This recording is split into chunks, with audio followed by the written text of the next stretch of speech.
మీ business ఏదైనా మీ ఊర్లో promotion చేయాలంటే అది సుమన్ టీవీతోనే సాధ్యం. ఇప్పుడే సంప్రదించండి.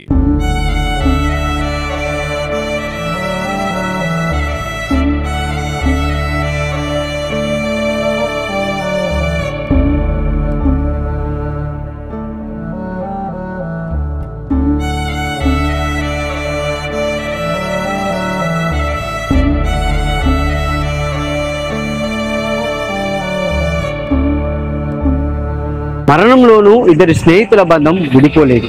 నిన్న వేకువజామున 3 గంటలకి తిమ్మాపూర్ మండలంలోని రేణిగుంట స్టేజీ వద్ద గుర్తు తెలియని వాహనం ఢీకొని ఇద్దరు స్నేహితులైతే మృతి చెందారు.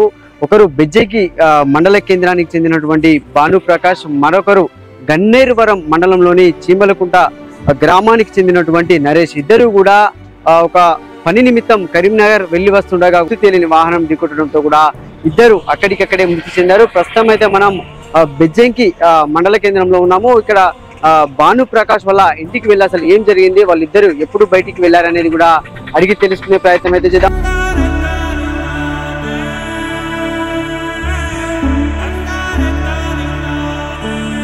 బెజ్జంకి మండల కేంద్రంలో డబుల్ బెడ్రూమ్ లోనైతే వీరు నివాసం ఉంటారు. నిరుపేద కుటుంబానికి చెందినటువంటి భానుప్రకాష్ నిన్న ఉదయం అయితే మృతి చెందిన ఒక్కగానొక్క కొడుకు, అంటే వాళ్ళ తల్లిదండ్రులు కూడా ఒక్కగానొక్క కొడుకు, ఒక చెల్లె ఉందని కూడా ఇక్కడ ప్రస్తుతానికి వాళ్ళ ఇంటి వద్దకు చేరుకుందాం. చెప్పండి, అసలు భానుప్రకాష్ కు ఏమైంది, అసలు ఏం పని చేసేవాడు, ఎక్కడ ఉండేవాడమ్మా?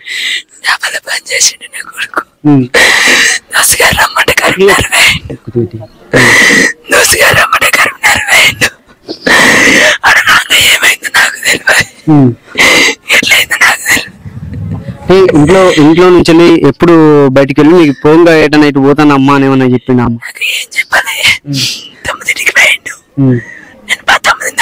ఫోన్ చేసిన అంటే నేను దోసగానాలు ఇక్కడ వండుకుంటున్నాం అమ్మ అన్నాడు.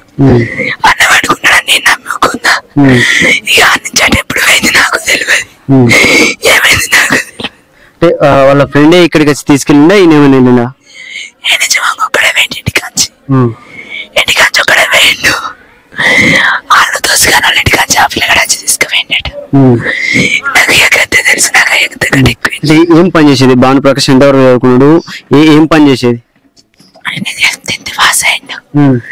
10th పాస్ అయ్యిండు, డాబాలో పని చేసిండు శనివారం కాడ. ఆ నుంచి బెంగళూరు వేయండు. ఆడ 15 రోజులు ఉన్నాడు. 15 రోజుల కానీ ఢిల్లీ కొమ్మన్నారట. అంత దూరం వస్తాడు, వచ్చిండు. అచ్చింటికి అన్నీ ఉన్నాడు, ఈయన పని చూసుకుంటా అని. వచ్చి 3 రోజులు అవుతుంది కంటే 3 రోజులకు నా కొడుకు చచ్చిపోయింది అయ్యా. వాళ్ళ కొడుకు పని నిమిత్తం కూడా ఢిల్లీ వెళ్ళామంటే ఢిల్లీ వెళ్ళలేను, ఇక్కడే ఉంటానని తల్లి మాట కొద్ది ఇక్కడే ఉన్నాడు. అంటే 3 రోజులు ఇంటికి వచ్చి 3 రోజుల వ్యవధిలోనే కొడుకు మృతి చెందడంతో కూడా తల్లి మాటలు వర్ణాతీతం. వాళ్ళ చెల్లి అయితే అడుగుదాం, అంటే ఎట్లా ఉండేది అన్న, అన్నయ్య ఎట్లా ఉండేది, అసలు ఏం జరిగింది ఏమన్నా చెప్పిండ నీకు పోంగా? హాస్టల్ వచ్చిన పని లేదు.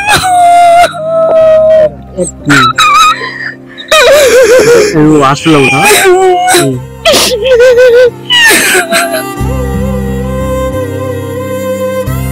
మా మాటలు కూడా మాట్లాడడానికి కూడా అంత రాని పరిస్థితి ఉందంటే ఒక్కగానొక్క కొడుకు మృతి చెందడం. అంటే ఇంటికి వచ్చిన 3 రోజుల్లోనే కొడుకు కూడా మృతి చెందడంతో వాళ్ళు అసలు మాటలు రాని పరిస్థితులు ఉన్నారు. అంటే స్థానికులు అయితే ఉన్నారు, వాళ్ళ కుటుంబ పరిస్థితి కూడా వాళ్ళ ఇక్కడ ఉన్నటువంటి స్థానికులు కూడా ఉన్నారు, వాళ్ళని అడిగి తెలుసుకున్నాం. అంటే చెప్పండి అన్న, వాళ్ళ కుటుంబ పరిస్థితి ఏంది, అసలు అసలు ఏం జరిగింది? అసలు భానుప్రకాష్ అనే అబ్బాయి వాళ్ళు చాలా పేద కుటుంబం, ముద్రాజు కుటుంబం వాళ్ళది.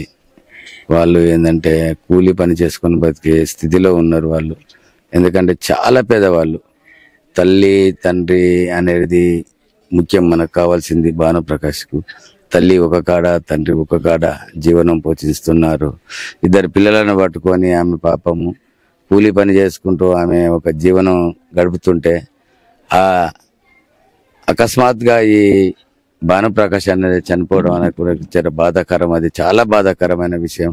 మాకు కూడానే ఆ రోజు రాత్రి వెళ్ళిపోయిన సంఘటన మాకు తెలియదు, కానీ పొద్దున ఉదయాన్నే లేచేసరికి మా అందరికీ భానుప్రకాష్ అనేటైనా ఆయన ఫ్రెండ్ కలిసి 2 కలిసి రేణుకుంట సాయిబాబా టెంపుల్ దగ్గర యాక్సిడెంట్లో చనిపోయింది అనడంతో మా అందరికి బాధాకరం అనిపించి అందరం ఊటాఊటిన మేమంతా సంఘటన స్థానానికి వెళ్ళడం జరిగింది. ఆంచిలి పోలీస్ స్టేషన్కి వెళ్ళి పోలీసుల దగ్గర కూడా వివరాలన్నీ తెలుసుకొని వారిని పోస్ట్ మార్టం చేయించుకొని మేము తీసుకొచ్చి నిన్న సాయంత్రానికల్లా మేము వెంబడే ఉండి చాలా గ్రామస్తులంతా కూడా ఏకతిటిగా ఉండి పాపం చాలా బాధాకరమైన పేద కుటుంబానికి సంబంధించిన ఒక అబ్బాయి చనిపోవడం అనేది మనకు చాలా బాధాకరమని వాళ్ళందరూ కూడా గ్రామస్తులందరూ కూడా నాతో సహకరించినటువంటి మా ఐలయ్య కానీ మన చెరుకు నర్సయ్య కానీ వీళ్ళందరం మేమందరం ఏకతాటిగా ఉండి పాపం పేద కుటుంబానికి ఆర్థికంగా మనం ఏం చేయకుండా కానీ ఒక ఆదుకోవాలన్న ఉద్దేశంగా మేము నిలబడి వాళ్ళందరికీ కూడా అందరం కలిసి గ్రామస్తులం కలిసి అంటే ఏ వాహనం గుద్దిందని ఏమన్నా సమాచారం? ఏ వాహనం అనేది దానికి తెలియకుండా గుర్తు తెలియని వాహనం అయిపోయింది అక్కడ.